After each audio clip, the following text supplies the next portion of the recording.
nakaka-conscious yan eh. Diba? So, one secret mga kaibigan, you teach your people is when they talk, don't look straight in the eye. Tignan nyo mga kaibigan sa noo. Kasi pag nakatingin ako sa noo mo, feeling mo nakatingin ako sa mata, pero sa noo ako nakatingin. Kasi malayo ako eh. Kaya feeling mo sa mata, pero sa noo lang. Pero pag face to face, halata pag sa noo ako nakatingin. Pero pag malayo, para ako nakatingin sa noo. So huwag kayo titingin sa mata muna, ang bago nga. Kasi pag tumingin sa mata, nakaka-conscious yan. Tama mali? Tama. Pangalawa, we are talking front. Pero huwag kayong naka-steady lang. Tumalaw dapat kayo. So tignan mo iba't ibang noo. Puro noo lang. Hindi na totoo, puro noo lang talaga. Puro noo. Pag may nakita kang sa audience mo na medyo negative, huwag mo titignan yun. Kasi makakonsyos ka dun.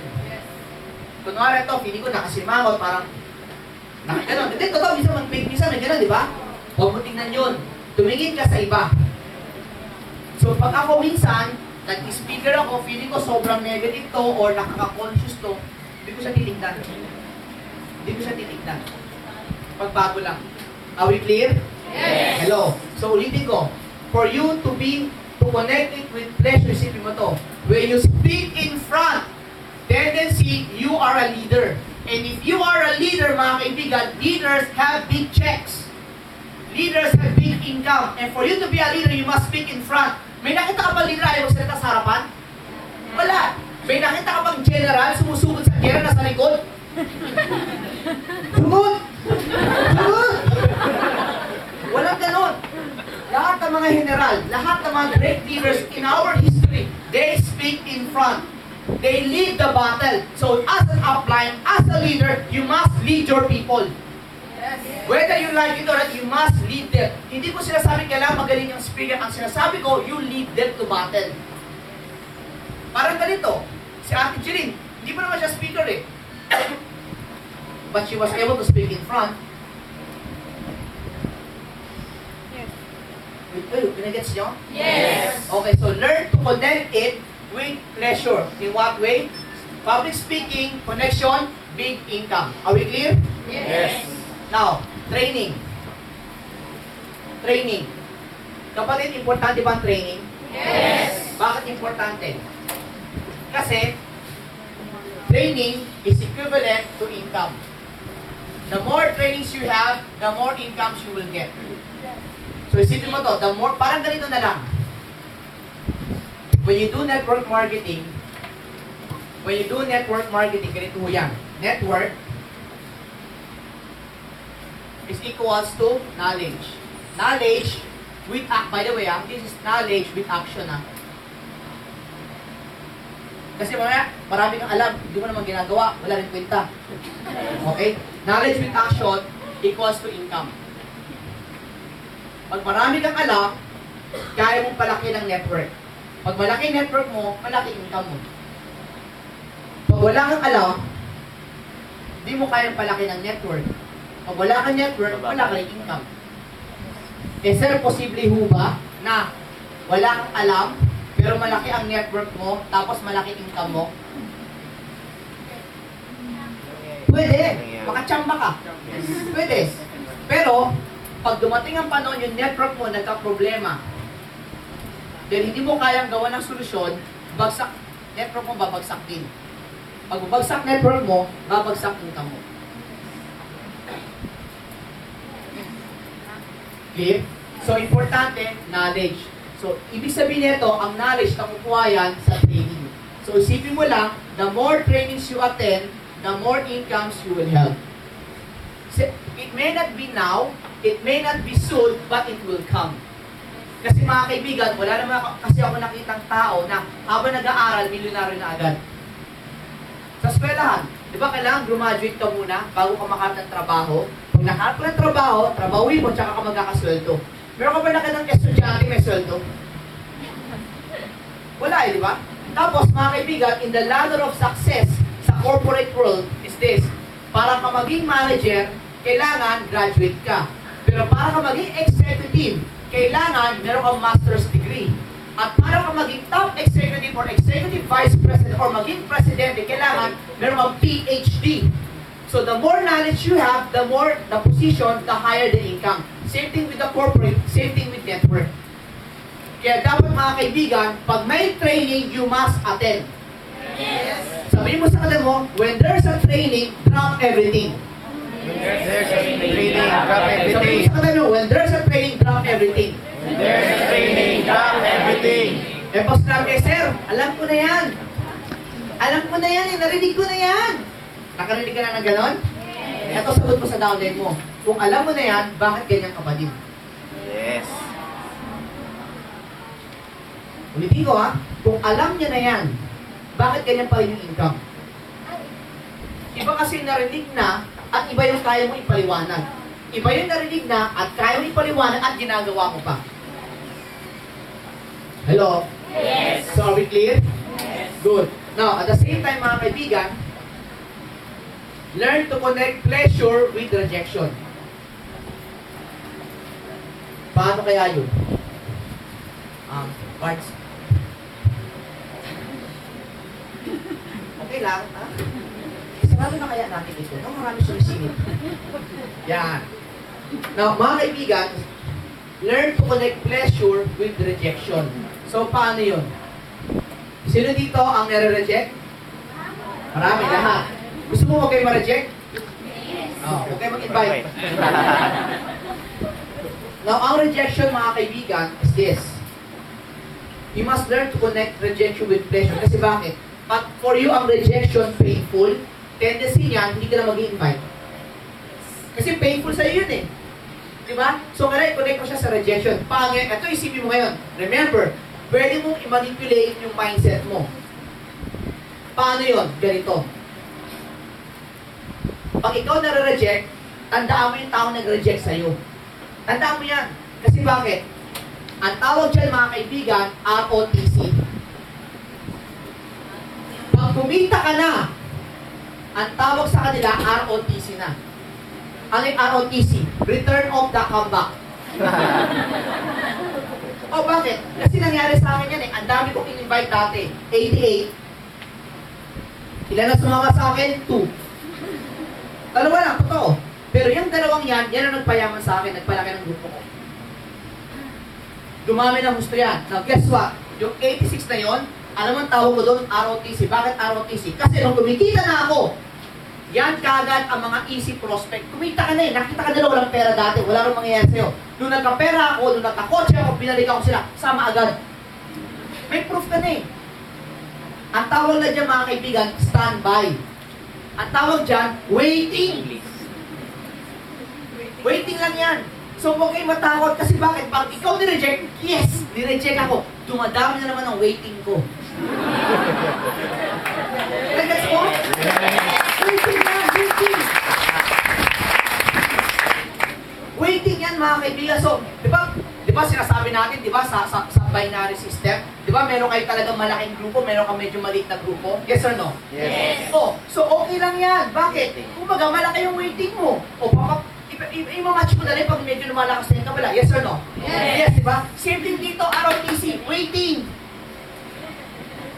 Waiting yan. Alam mo nangyari sa akin ganito, yung pag-take off ko, dito ako nagsimula. Yung nagsisimula ako mag-network ganito. Ang tagal ng take off ko. Pero nung kumita na kagad ako, bumalik yung ROTC ko, bigla akong bumulusok ng ganyan. Bakit ako biglang bumulusok? Kasi ang dami kong waiting, pumasok na agad. Kaya lang, etong panahon na to, ito yung mga puro rejection time. Ito yung dalawa lang ang sumama. Pero from here, up to here, meron kagad akong 86 direct. Dami, di ba? Pero, etong time na to, ang tawag dyan, cooking time.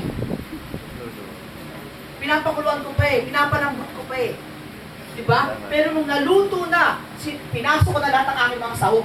Ito yun. Bulusok na agad. Hello? Yes. Ngayon, gano'ng katagal ito? Well, it took me almost 1 year. It took me almost 1 year bago siya gumulusok. Pero, ang kinaganda naman ng waiting time ko, etong waiting time ko, kumikita pa rin naman ako eh. Ang check ko dyan, 30,000, 40,000, 50,000, yan ang check ko nun. Pero nung pumasok itong 86 na to, well, hindi naman lahat totally pumasok lahat, okay? Pero karamihan sa kanila, hindi ko na po nabilang, pero at least mga kaibigan, meron akong 50 dyan pumasok.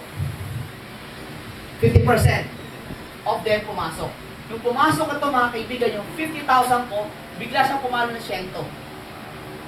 At times 2 agad, in less than a few months. Kasi ang dami agad taong pumasok eh.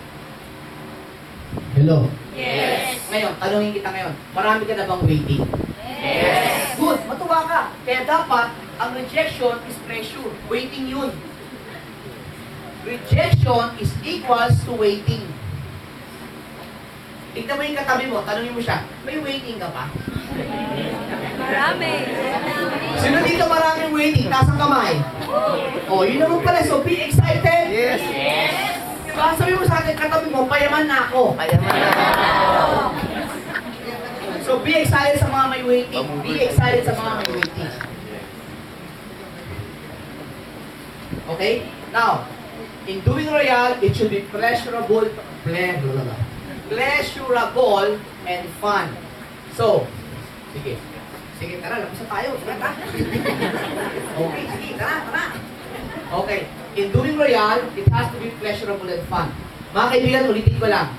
Kayo ba, sa barkada, sino maraming kaibigan sa barkada? Yung gusto ng barkada? Yung matalino, yung tahimik? Talino. Sino gusto ng barkada? Yung matalino, yung kalog? Yung kalog. Kalog, tahimik? Kalog. Kalog, di ba? So, anong ibig kong sabihin? Sa mundo ngayon, ito yung nangyayari talaga. Ang tao, gusto nila masaya. Ayaw nila na malungkot. Yes. Now, if you want to keep your people, make sure ikaw, bilang upline, bilang leader ng grupo mo, ikaw nag-create ng kasiyahan sa grupo. Hindi kayo sakit ang ulo ng grupo. Ikaw yung parating late, kailangan susunduin ka pa, di ba? May usapan, biglang hindi ka darating, pabigat ba? Di ba? So, dapat ikaw bilang upline, dapat ikaw asset. Hindi ka liability. So, tanongin mo yung katabi mo, asset ka ba? Hello? Yes. So, asset ba kayo? Yes. Dapat ganon. Dapat tayo, asset tayo ng grupo. Hindi tayo liability. Ulitin ko, you must create pleasure. Kasi pag ikaw nagbibigay ng kalungkutan, ikaw nagbibigay ng pain ng grupo, ulitin ko, between pain and pleasure, sino na nanalo? Pain. Ang pain, iniiwasan, nilalapitan. Iiwasan. Pag ikaw, pain ka ng grupo, guess what? Iiwasan ka ng grupo. Kasi pain ka eh.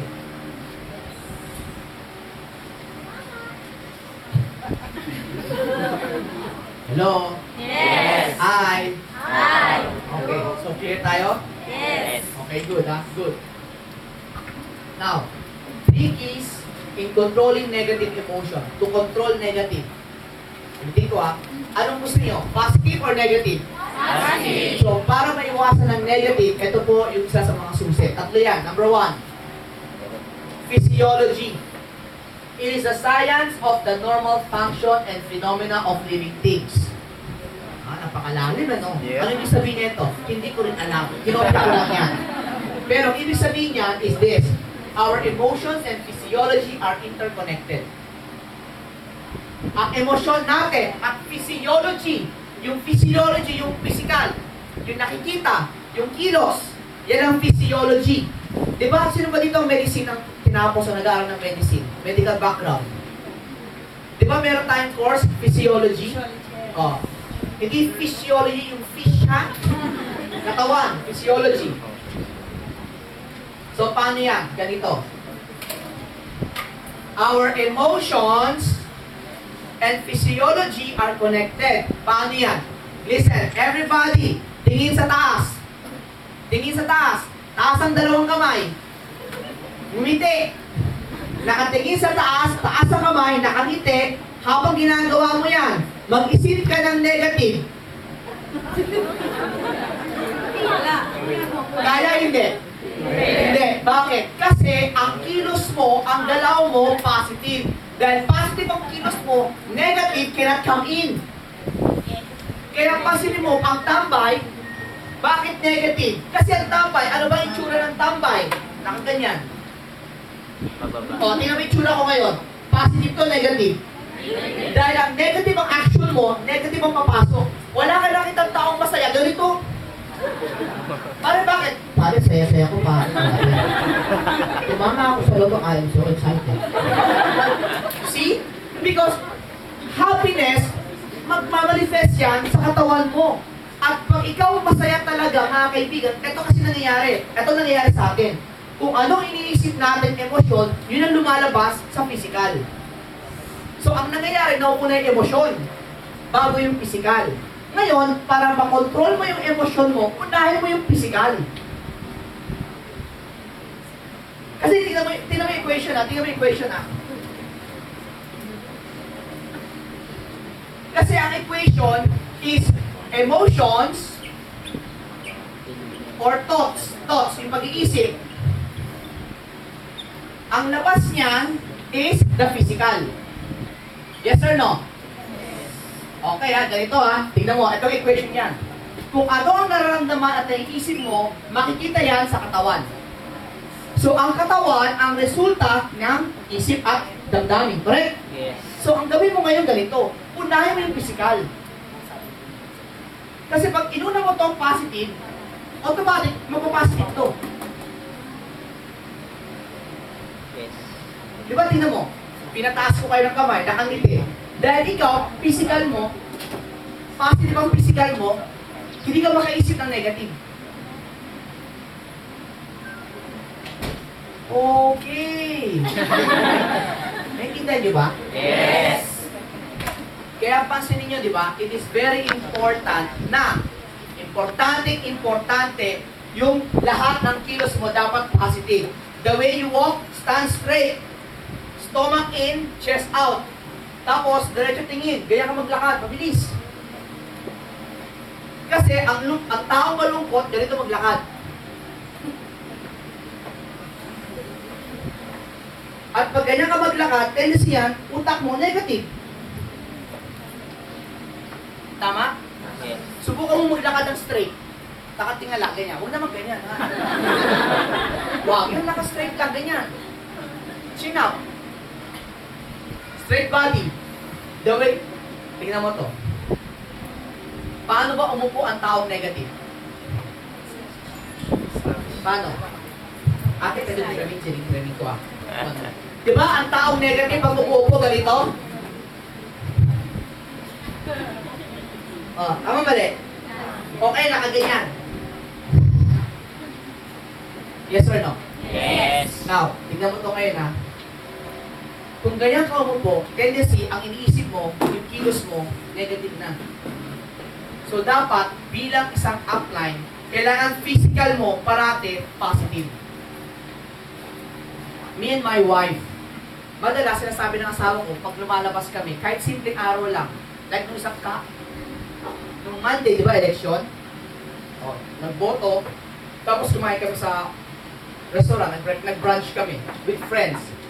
Nung nag-brunch kami with friends, nagulat siya kasi naka-shorts lang naman kami, tapos ako naka-ordinary lang. Pero, nag-gel pa ako ng buhok, nagpabango pa ako, nagsuot ako ng konting alahas, tapos nag-BB cream. Diba? Eh, baka ayaw ko maarawan, diba? So yun, sabi niya, bakit landi mo talaga? Pinanong ko ng asawa ko. Sabi ko, Labs, mas maganda nito, at least pag maayos yung tsura ko, mukha akong positive. Gusto mo ba lalabas ako, mukha akong negative? Eh kung may makakita sa akin, royal, nakakahiya. Tama? Now, mga kaibigan, tanda mo, be conscious with what you wear, be conscious in what you look outside. Kasi importante yan. So, tignan mo ngayon ang katabi mo. Mukha bang positive? So, are we clear? Yes. Okay, good. Hindi na ito tayo dyan, mga kaibigan, ha? Alam nyo na yung physiology? Yes. So, you have to always look positive. Walk positive, talk positive, mga kaibigan, and sit positive. Okay? Don't slouch. Ganito, wala. Straight body. Pangalawa, mga kaibigan, language. The words we use to express ourselves also reveals our beliefs and emotions. So be careful what you say. Remember, mga kaibigan, what comes from your mouth, it becomes life. It becomes life. And be careful what you say.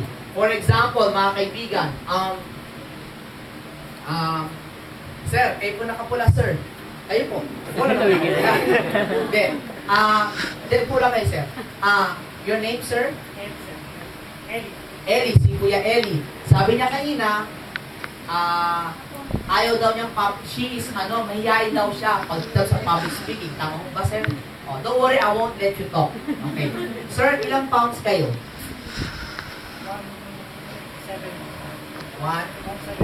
170 kilos?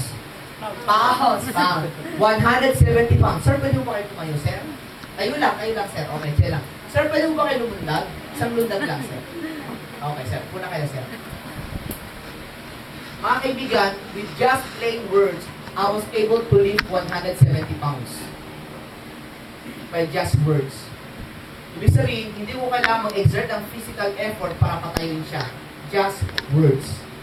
That's how powerful our words are. So be careful what you say. Especially to your people.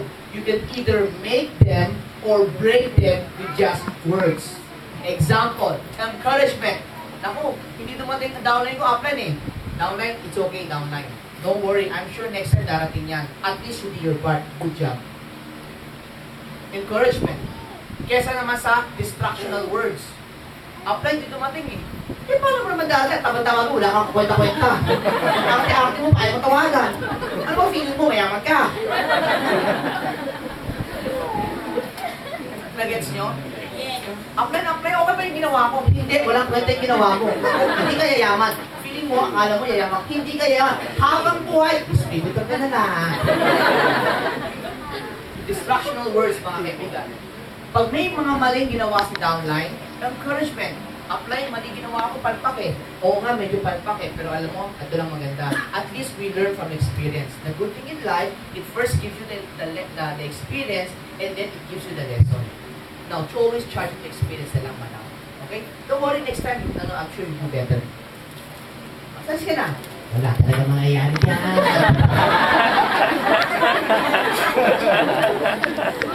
So, nag-gets nyo? Be careful what you say. Be careful what you say. So, and ako, when I was starting, meron akong mission statement when I was starting. I always tell this to myself. Yung tawag yun, self-hypnotism.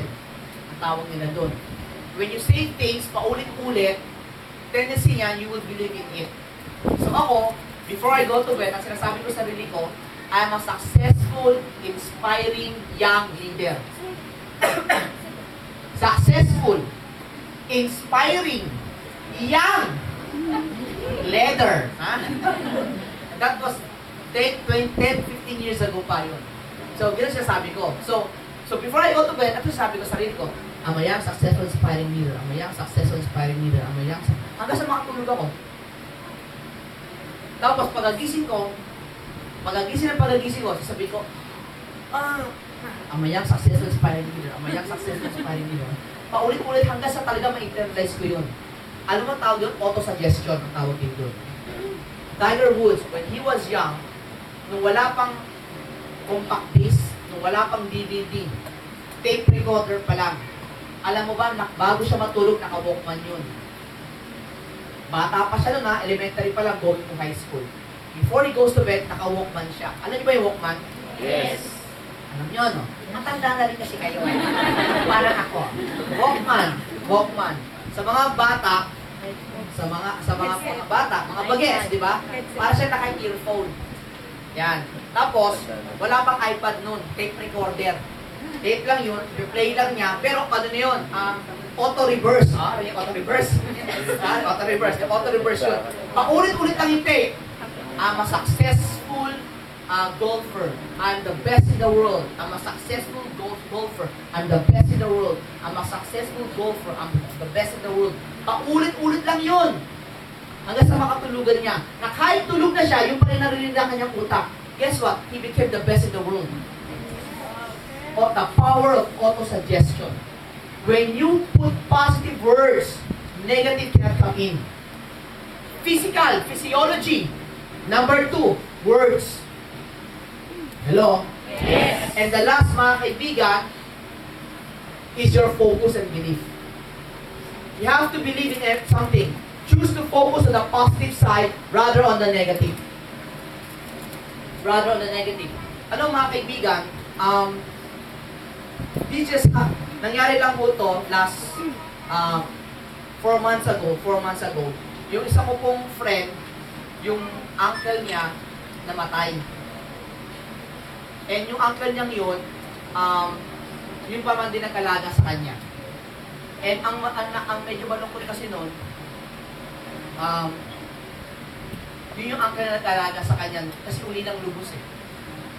So nakakalungkot po ba yun? Yes. Pero kasi they came from a Chinese family din, and nagkataon yung uncle niya, wala rin kasi ng pamilya. So before he died, meron siyang last will and testament, tapos pinamanahan siya ng 80 million pesos. Okay, no? Tapos lahat ng kwento ko kanina, joke lang po lahat yun. Now, pansinin mo when I said na namatay yung uncle ng friend ko na nag-alaga sa kanya, nalungkot kayo, right? Pero nung pinamanahan siya ng 80 million pesos, wow! You see how fast you change from being sad and then you became excited. Bakit? Kasi una nakafocus ka doon sa dead, and then nung pinakita yung kinuwento kayo, pinamanahan na siya, na-excite ka na ngayon because you were able to change your focus. Ladies and gentlemen, learn to focus on the positive side, not on the negative side. Kanina on the way to, sinabi ko sa iyo, on the way to Calamba, Laguna here, na-traffic ako, nahuli ako ng pulis. I can focus on that. Nahuli ako ng pulis at na-traffic ako, I can focus on that. Pero ang focus ko mga kaibigan, nakafocus ako sa training, nakafocus ako maraming tao, nakafocus ako maganda training ko, yun ang focus ko. And that's why ako, diretso pa rin positive pa rin. Nag-gets nyo? Nag-invite ka, nag-RBP ka, na-Indian ka, inantsawan ka, hindi naniwala sa'yo. You can focus on the rejection, or you can focus sa pag ito nalagpasan ko, yayaman ako sa royal kung nalagpasan ko to. It's a matter of focus. So, ang tanong ngayon mga kaibigan, saan ka magpo-focus? Kanina pa kayo nakatayo dyan. Masakit ang mga paan ninyo. Diba? You can focus on, ang tagal mo na nakatayo, or you can focus on, you are now attending a good training. Yes. Diba? Yun ang focus mo eh, diba? So, ganun din yung mga kaibigan. So, depend, mga tao sa likod, hello? Yan, di ba? They can focus on mainit sa labas. They can focus on ang tagal namin nakatayo, gutom na kami, na hero na kami dyan, di ba? They can focus on that. Or they can focus on, well, I'm learning, I'm now starting to accumulate wealth. It's a matter of focus. So mga kaibigan, tanda mo to, in life, you can choose to be happy, you can choose to be sad. Either way, it's your choice where to focus. Nag-gets yung mga kaibigan? So always focus on the positive side. Always focus on the positive side. Always focus on Royal! Yes! Focus on Royal! Mga kaibigan, ito nakakatuwa ngayon. Tatapatin ko kayo, ito nakakatuwa ngayon.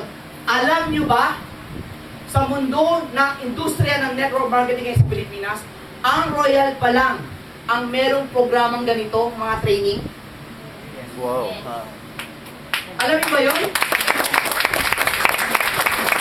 We have this kind of modules for sa mga distributors and for the higher distributors. And guess what? Para sa mga executive, president, chairman, movers and shakers, meron din ho tayong training doon. So, hindi ibig sabihin pa, mga kaibigan, ito lang matututunan mo sa Royal, marami pa.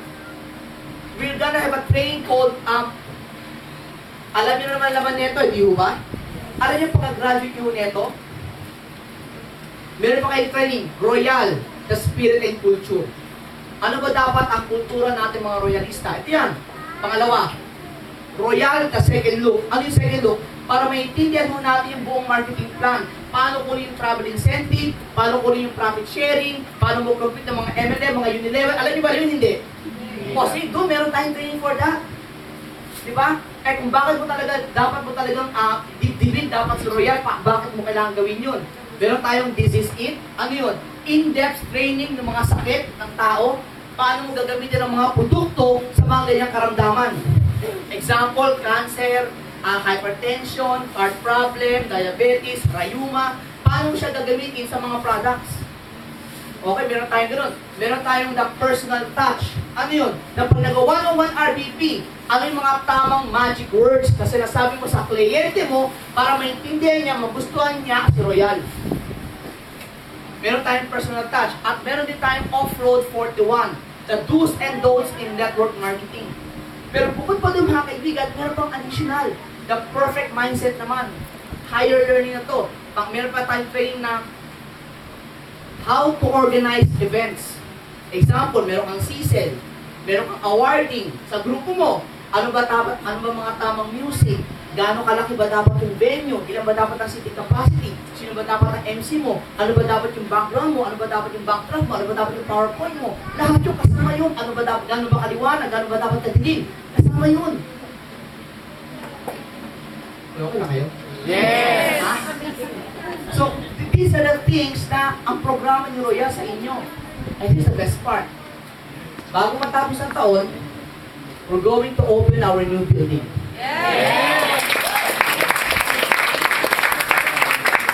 And with that, mga kaibigan, we're also gonna have a workshop. Ang tawag ko natin ng Flying High. Ano yung Flying High? Kasi mga kaibigan, meron tayong kasi lahat po tayo, may mga nararamdaman sa emosyon na parang may pabigat ba? May mga pain, diba? The pains of the past. We're going to release that in that workshop. Diba? So, will that, ano ba yan? Connected ba yan to Royal? Of course, kasi bakit?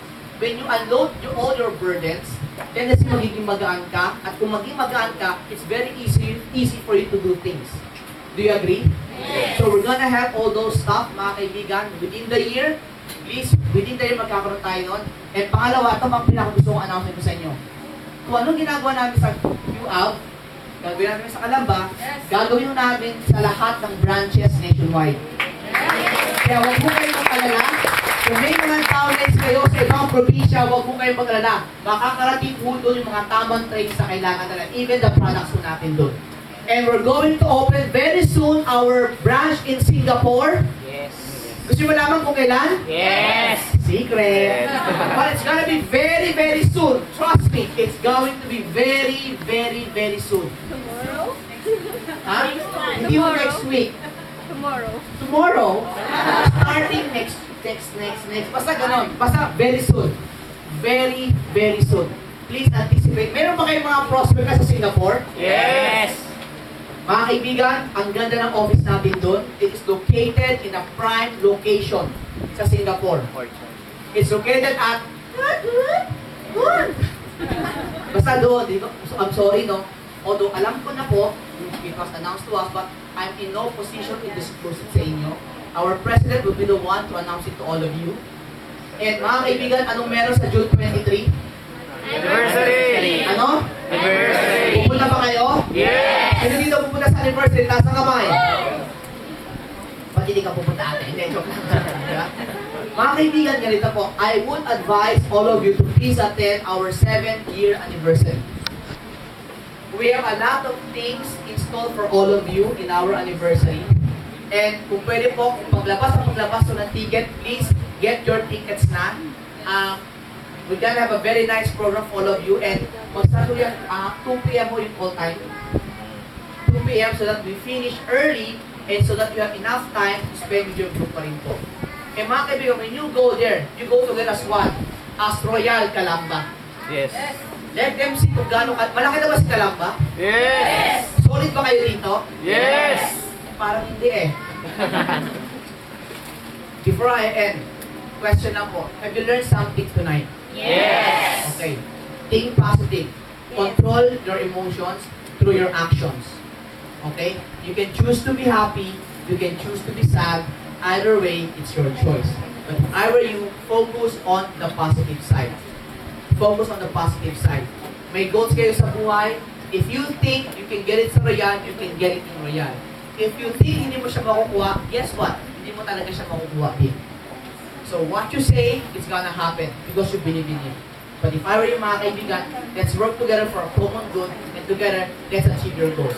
Thank you very much. God bless. And to God be the glory.